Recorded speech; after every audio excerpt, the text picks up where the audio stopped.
अधिक महिन्यामध्ये सुख समृद्धीसाठी या 3 गोष्टीचे दान नक्की करा. श्री स्वामी समर्थ. नमस्कार मंडळी. यंदा 17 मे पासून अधिक मास सुरू होत आहे. अधिक पुण्य प्राप्तीसाठी मिळणारा हा काळ कोणत्या प्रकारचे दान करून सत्कर्मी लावावा ते जाणून घेऊया आपण. भारतीय कालगणनेमध्ये अधिक मास ही केवळ एक धार्मिक संकल्पना नसून ती अत्यंत शास्त्रीय आणि खगोलशास्त्रीय दृष्ट्या रंजक आहे. दर 3 वर्षांनी एकदा येणारा हा महिना आध्यात्मिक प्रगतीसाठी आणि पुण्य संचयनासाठी अत्यंत महत्त्वाचा मानला जातो. यंदा रविवार 17 मे 2026 पासून अधिक ज्येष्ठ महिना सुरू होत आहे. या काळात योग्य विधी केल्यास पापांचा नाश होऊन सुख समृद्धी प्राप्त होते. अधिक ज्येष्ठ 2026 महत्त्वाच्या तारखा बघा. यंदा ज्येष्ठ महिना 2 वेळा येणार आहे. पहिला महिना हा अधिक वाढीव असेल आणि दुसरा नीच मूळ महिना असेल. अधिक ज्येष्ठ मास 17 मे 2026 रविवार ते 15 जून 2026 सोमवार. निज श्रेष्ठ मास 15 जून 2026 सोमवार ते 14 जुलै 2026 मंगळवार. यापूर्वी 2018 मध्ये ज्येष्ठ महिना अधिक आला होता. आता 2026 नंतर तब्बल 11 वर्षांनी म्हणजेच 2037 मध्ये पुन्हा ज्येष्ठ महिना अधिक म्हणून येईल. अधिक मासातील महत्त्वाचे धार्मिक विधी आणि नियम. अधिक मासाला पुरुषोत्तम मास असेही म्हणतात. या काळात खालील गोष्टी करणे अत्यंत फलदायी मानले जाते. एक भुक्त व्रत आणि मौन भोजन. या महिन्यात एक वेळ जेवून व्रत केले जाते. तसेच जेवताना मौन पाळल्याने मन शुद्धी होते आणि मानसिक शांती लाभते. अखंड दीप प्रज्वलन. घरामध्ये अखंड दिवा लावल्याने लक्ष्मी स्थिर होते आणि घरातील नकारात्मकता दूर होते. तांबूळ दान.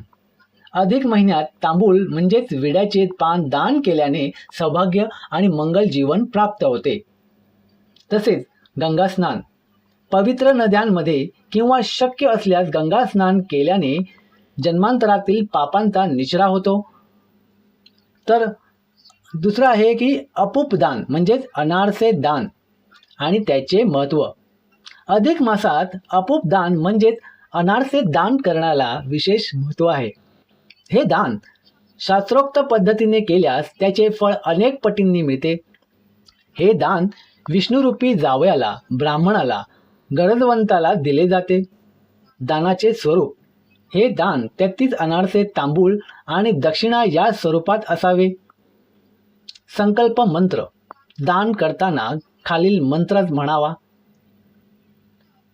तर मंत्र आहे ममत्र श्रीश देवात्मक विष्णुरूपस्य सहस्रांशो मम पाप विनाशाय अपूपदानम गृह्यताम. अर्थ.